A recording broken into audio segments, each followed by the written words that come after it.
Hello guys, kamusta? Sa muli tayo nagbabalik.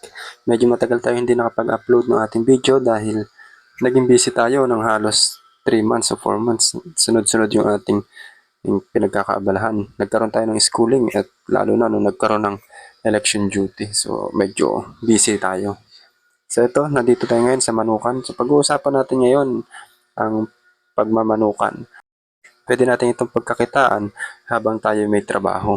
So, habang full-time tayo sa trabaho, kahit pa paano, may sideline tayong pagmamanukan.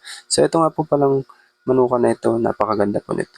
Imagine kung may ganito kang manukan, araw-araw mayroon kang itlog na haharvestin at pwede mong ibenta sa public market. Sa mga tindahan, pwede mo rin siya ibenta. Pero ang isang tips sa pagmamanukan, kung gusto mong magkaroon ng manukan na ganito, at dapat estimate mo muna kung ilang itlog ang kaya mong i-dispose sa loob ng isang araw. So kung kaya mong makapagbenta ng 10 tray sa loob ng isang araw, yung aalagaan mong manok ay sapat lang sa pag-iitlog ng 10 tray o 11 trays na itlog. Kasi kung mag-aalaga ka kagad ng sobrang dami tapos hindi mo kayang i-dispose yung itlog araw-araw, so malulugi ka dahil yung itlog mabubulok pagka hindi mo kagad na-dispose. Katulad nito, kakaroon ito ng 50 trays everyday. 50 tray na itlog everyday. So kung hindi kayang i-dispose yung 50 tray everyday, kung makakapag-dispose ka lang ng 20 to 30 trays ng itlog araw-araw, so yung 20 may iwan ng tatambak yun, parami ng parami. So pag hindi mo kayang i-dispose araw-araw yung ganun karaming itlog, masisira lang. Kaya dapat, bago ka mag-alaga ng manok, yung itlog, like, estimate mo na kung gaano karaming itlog yung kaya mong i-dispose sa public market o sa mga tindahan na pwede mong pagbentahan ng itlog.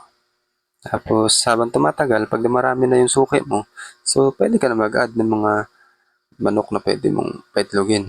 Parami ng parami. So, ayan po, yung mga itlog ng manok na nakikita natin. So, gugulong lang siya. Pag nangitlog, gugulong lang papunta rito sa front. Then, ang ganito nga palang manok ay tumatagal ng 2 years bago siya tumigil sa pag-iitlog. So, pagka naka 2 years na siya sa'yo, ibebenta mo na yung karne ng manok. Ibebenta mo na yung manok bilang kal, na tinatawag nilang kal. So, kakarnihin na yon. So, panibagong alaga ko ulit ng manok para sa paitlogin. Napakasarap magkaroon ng negosyo habang tayo nagtatrabaho. Para pagdating ng tayo magre-retiro na sa ating trabaho, meron na tayong income na tuloy-tuloy maliban sa ating pensyon. So ikaw na nanonood kaibigan, napaisip ka rin ba kung anong negosyo na dapat mong pasukin habang nagtatrabaho ka? So sana naman na-inspire ka. Hanggang dito na lang muna ang ating video. So kung nagustuhan mo, sana paki-like and subscribe ng aking channel. Hanggang dito lang po muna. At sana umunlad tayo mga Pilipino. Hanggang sa muli, salamat!